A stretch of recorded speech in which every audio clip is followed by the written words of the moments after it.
Students आज हम बात करेंगे दी कोसाइन रूल की। मतलब ये अगर आप सामने जो आपको स्क्रीन पे इक्वेशन नजर आ रही है इन्हें हम कोसाइन रूल कहते हैं, क्योंकि इनमें अगर आप देखें तो जो हमारे पास लेफ्ट हैंड साइड है उसमें कोसाइन एंगल के हवाले से हम जो है वो ट्रिग्नोमेट्रिक रेशियो मतलब कोसाइन जो है थीटा या एंगल है उसको हम इक्वेट कर रहे हैं कि कोई भी अगर हमारे पास ट्राइंगल हो, मतलब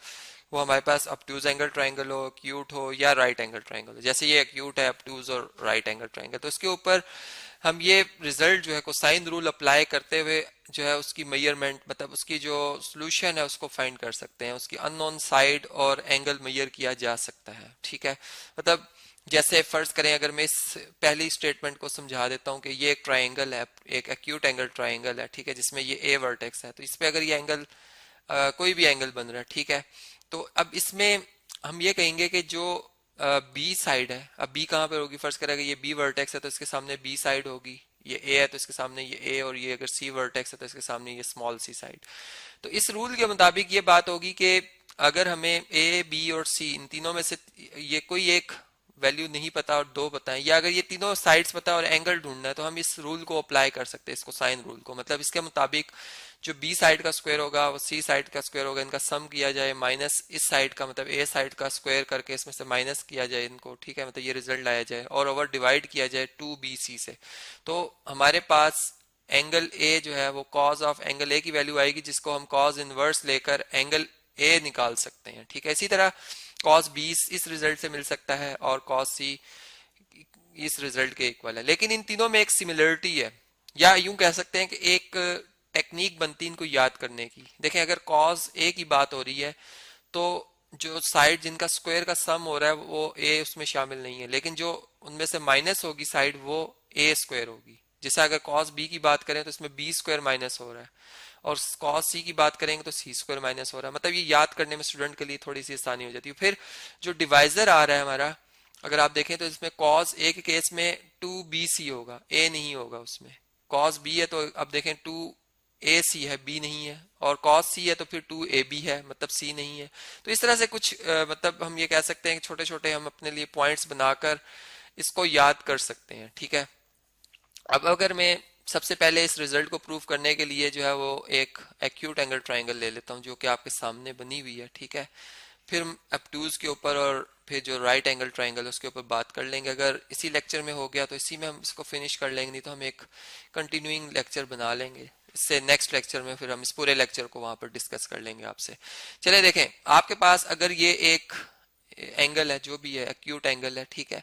तो अब अगर मैं ट्रिग्नोमेट्रिक रेशियो लाना चाह रहा हूं तो वो तो राइट एंगल ट्राइंगल पे अप्लाई होती है। तो मुझे यहाँ पर एक राइट एंगल ट्राइंगल बनानी है, तो मैं सी वर्टेक्स से एक परपेंडिकुलर थ्रो करूंगा। ठीक है, तब ये बिल्कुल एग्जैक्ट 90 का एंगल शो भी होना चाहिए। चलें यहाँ पर इस तरह से, ठीक है, और ये जो जिस पॉइंट पे आ रहा है ये हम डी पॉइंट कह देते हैं। तो ये डिस्टेंस फर्ज करें अगर एक्स है, ठीक है, ये डिस्टेंस अगर एक्स है और ये टोटल डिस्टेंस कितना था, ये सी था, तो ये जो रिमेनिंग डिस्टेंस है डी से लेकर बी तक ये कितना हो जाएगा, फिर सी में से ये माइनस कर दें, एक्स निकाल दें, तो ये सी माइनस एक्स होगा। ठीक है, ये बात समझ गए आप। और ये हाइट इस ट्राइंगल की है, इसको मैं एच कह रहा हूं। अब देखें,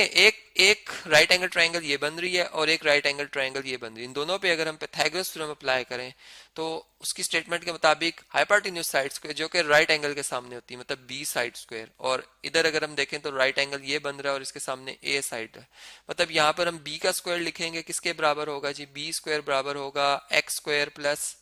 एच स्क्वायर के। ठीक है, और यहाँ पे अगर हम आ जाएं तो हमारे पास जो है ए का स्क्वायर बराबर होगा एच का स्क्वायर प्लस ये जो साइड है बेस साइड सी माइनस एक्स, मतलब जो डी से लेकर बी तक है सी माइनस एक्स, इसका होल स्क्वायर। अब देखें, अब अगर हम इनको सॉल्व करते हैं ये आ जाएगा ए स्क्वायर, यहाँ पे आ जाएगा एच स्क्वायर प्लस, अब देखें ये ए का मतलब ये बी माइनस सी या ए माइनस बी का होल स्क्वायर का फार्मूला आप लगा सकते हैं। ठीक है, जिसमें हम फर्स्ट टर्म का स्क्वायर करते हैं प्लस सेकंड टर्म का स्क्वायर करते हैं माइनस 2 टाइम्स प्रोडक्ट ले लेते हैं फर्स्ट और सेकंड टर्म का जो कि सी एक्स है। ठीक है, अब आप देखें हमारी जो फर्स्ट इक्वेशन है वो हमें एक इधर हेल्प हमारी कर रही है कि वो देखें ये H square plus x square जो है, या इसको तरतीब में अगर इसका एक्स स्क्वायर पहले लिख दूं और एच स्क्वायर बाद में लिख दूं तो ये हमारे पास जो x square plus H square है, ठीक है, प्लस सी स्क्वायर है माइनस 2cx है, इसमें ये जो रिजल्ट है ये हमारे पास यहाँ इक्वेशन नंबर 1 में लिखा हुआ है। ठीक है, मैं यहाँ पर इक्वेशन नंबर 1 यूज कर सकता हूँ, मतलब इसकी जगह क्या लिख दूंगा मैं, मैं बी स्क्वायर लिख दूंगा। अब मैं अगर इसको रेस कर दूं, मैं अगर यूं भी कर सकता हूं कि मैं यहाँ से इसको रेस कर दूं, ठीक है, और यहाँ पर क्या लिख दूं, यहाँ पर मैं बी स्क्वायर लिख दूंगा, ठीक है। तो यही रिजल्ट मेरा जो है इक्वल टू हो जाएगा जी बी स्क्वायर प्लस, मतलब ये तो प्लस का साइन आ ही रहा था, सी स्क्वायर माइनस 2cx, ठीक है। इक्वेशन नंबर 1 को मैंने यहाँ पे इस्तेमाल किया। फिर इसी तरीके से अगर मैं ये रिजल्ट लाना चाह रहा हूँ तो इसमें मतलब देखें cos a बराबर है B square plus C square minus A square, मतलब ए स्क्वायर को इधर शिफ्ट करना होगा, 2cx को फिर हमें लेफ्ट साइड पे शिफ्ट करना होगा, ठीक है। तो ये 2cx इधर आ जाएगा, जबकि ये B square plus C square और माइनस ए स्क्वायर इधर आ जाएगा, ठीक है। अब देखें यहाँ पर जो हमारे पास x है ये हमें इस वक्त प्रॉब्लम कर रहा है कि हमने इसकी वैल्यू ढूंढनी है। तो ये जो आपके पास एक राइट एंगल ट्रायंगल बनी हुई, इस पे अगर हम कोसाइन थीटा, मतलब जो ट्रिग्नोमेट्रिक रेशियो कोसाइन है, एंगल ए के हवाले से हम बात कर रहे थे, अगर वो अप्लाई करें तो ये एक निमोनिक्स हमने पढ़ा था जी, कर्ली ब्राउन हेयर, मतलब कॉस थीटा, कर्ली से कॉस थीटा, ब्राउन ब्रश, मतलब सॉरी ब्राउन से क्या बनेगा बेस, और हेयर से बनेगा हाइपोटेन्यूज। तो बेस क्या है जी, इसमें एडजेसेंट साइड x है और हाइपोटेन्यूज साइड b है, तो ये बन जाएगा बेस ओवर हाइपोटेन्यूज, ठीक है, बेस ओवर हाइपोटेन्यूज। तो यहाँ से x को अगर हमने फाइंड करना है तो x किसके बराबर होगा, b cos a के, b इधर आके cos a से मल्टीप्लाई हो जाएगा, तो x की वैल्यू आ जाएगी b multiply by cos of a के इक्वल। तो यहाँ पर हम अब x को रिप्लेस कर लेते हैं, हम x की जगह क्या लिख देते हैं जी, हम x की जगह लिख देते हैं b cos a, तो ये बन जाएगा 2bc cos a, यहाँ पे आ जाएगा 2bc cos a, ठीक है। और अगर यहाँ से हम 2bc से दोनों तरफ डिवाइड कर दें, यहाँ भी 2bc से डिवाइड कर दें, ये इससे कैंसिल हो जाएगा, तो हमारा वही रिजल्ट आ जाएगा जो हमने प्रूव करना था। अगर आप देखें तो ये 2bc अब यहाँ से खत्म हो चुका है, ठीक है, 2bc से इस तरह से। तो cos a किसके इक्वल आ गया है, cos a इक्वल टू आ गया किसके, B square plus C square minus A square divided by whole divided by 2bc। तो वही रिजल्ट जो कि कोसाइन लॉ ने हमें बताया था, मतलब मैंने कहा था एक रिजल्ट हम प्रूव करेंगे, बाकी सिमिलरली इससे हम रिजल्ट प्रूव कर सकते हैं, मतलब यही बात हम बी एंगल के लिए लगा लें, इसी तरह से ये दो ट्रायंगल बनेंगी, फिर हम यही रिजल्ट इस पे भी कॉस बी एंगल ले लेंगे, ठीक है। इस तरह सी के लिए फिर हमें, मतलब सी के लिए हमें ये करना होगा कि जो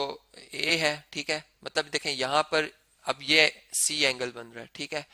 और इसके सामने अब हमें परपेंडिकुलर साइड लेके आनी है कि परपेंडिकुलर साइड कौन सी है, ठीक है। तो वो हम यहाँ से ए से भी ड्रॉप कर सकते हैं परपेंडिकुलर थ्रो करके, या बी से थ्रो करके परपेंडिकुलर इस ए सी के ऊपर थ्रो करेंगे, जैसे अभी मैंने सी से ए बी के ऊपर परपेंडिकुलर थ्रो किया। तो आप सेम वही बात है, इसको आप एज अ होमवर्क जो है वो रखें और इससे आप प्रूव कर सकते हैं, ठीक है। अब हम इसे नेक्स्ट रिजल्ट जो हमारे हैं उनको हम लेके आते हैं एक ऑब्ट्यूज एंगल ट्रायंगल के लिए, मतलब अगर हमारी एक ट्रायंगल जो है वो ऑब्ट्यूज हो, ठीक है, अगर ऑब्ट्यूज एंगल ट्रायंगल हो, चले मैं इस ट्रायंगल को यहाँ से रिमूव कर देता हूँ, ठीक है, इसको भी यहाँ से हम रिमूव कर देते हैं। अब हम अपनी ऑब्ट्यूज एंगल ट्रायंगल के ऊपर ये रिजल्ट लेके आना चाह रहे हैं। तो ये अगर फर्ज करें ए वर्टेक्स है, या चले ए हमने ए इसको कह देते हैं जिसपे ऑब्ट्यूज एंगल बन रहा है, ये ए है, ये बी है, ये सी है, ठीक है। तो अब अगर आप देखें ये अगर एंगल ए ऑब्ट्यूज है तो ये जो रिमेनिंग एंगल होगा इन दोनों का सम 180 है, तो ये कितना हो जाएगा, ये 180 माइनस ए हो जाएगा, ठीक है। ये कितना होगा 180 माइनस ए, क्योंकि ये ए है, इन दोनों को ऐड करें तो आपके पास टोटल 180 डिग्री एंगल बनता है। और फिर हम यहाँ से क्या करेंगे जी, हम यहाँ से जो है वो एक परपेंडिकुलर थ्रो करेंगे इस बेस के ऊपर, ठीक है। ये बिल्कुल स्ट्रेट लाइन होनी चाहिए, यहाँ से अगर थोड़ा सा कोई इसमें हमें थोड़ी गलती नजर आ रही है तो उसको हम ठीक कर लेते हैं, ठीक है, ये इस तरह से, और ये हमारे पास h हाइट आ जाएगी इस ट्रायंगल की। अब देखें इसमें भी हमारे पास दो ट्रायंगल्स बन रही हैं, मतलब एक ट्रायंगल जो बन रही है हमारे पास एक बड़ी ट्रायंगल बन रही है ये वाली, ठीक है, और एक हमारी ये छोटी ट्रायंगल बन रही है। इन दोनों, ये दोनों राइट एंगल ट्रायंगल्स, इन दोनों के ऊपर हम जो है वो पाइथागोरस थ्योरम अप्लाई करते हुए ये रिजल्ट जो कि cos of a equal to B square plus C square minus A square over 2bc ये प्रूव करेंगे, जो कि मैं आप नेक्स्ट लेक्चर में आपसे डिस्कस करूंगा। यहाँ पर हमारे पास टाइम थोड़ा शॉर्ट है,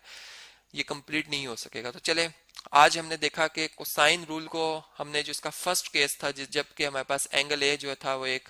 एक्यूट एंगल था, ठीक है, उसके लिए हमने ये रिजल्ट प्रूव करना सीखा। ऑब्ट्यूज के लिए हम नेक्स्ट लेक्चर में आपसे डिस्कस कर लेंगे।